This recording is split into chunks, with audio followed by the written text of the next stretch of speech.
Suami tega jual istri Rp300.000 sekali kencan demi kebutuhan sehari-hari.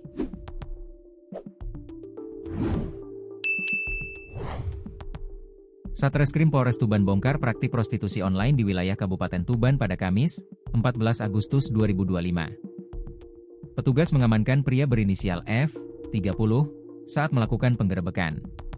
F mengaku menjual istrinya, L, 24, kepada pria hidung belang melalui aplikasi micet karena desakan ekonomi. Pengakuan itu dikuak ketika F diperiksa polisi. Ia bertindak langsung menawarkan sang istri kepada pengguna aplikasi untuk layanan kencan. Kasat Reskrim Polres Tuban AKP Dimas Robin Alexander mengatakan, penggerebekan berawal dari laporan warga yang mencurigai adanya praktik prostitusi terselubung di sebuah kos di Jalan Stasiun, Kelurahan Doromukti, Kecamatan Tuban. Aksi ini terbongkar berkat laporan dari masyarakat, ujarnya. Menindaklanjuti laporan tersebut, petugas melakukan penggerebekan dan menemukan korban sedang melayani seorang pelanggan di kamar kos. Dalam sekali kencan, F mematok tarif Rp300.000. Setelah terjadi kesepakatan, uang diberikan kepada F. F menjual istrinya dengan harga Rp300.000, imbuhnya.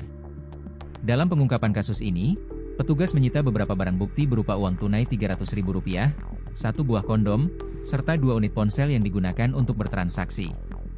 Kini F harus mempertanggungjawabkan perbuatannya. Ia dijerat Undang-Undang Republik Indonesia Nomor 21 Tahun 2007 tentang Pemberantasan Tindak Pidana Perdagangan Orang atau Pasal 296 KUHP tentang perbuatan cabul. Kami mengimbau masyarakat segera melapor jika menemukan dugaan tindak pidana perdagangan orang, apalagi yang melibatkan keluarga sendiri, pungkasnya.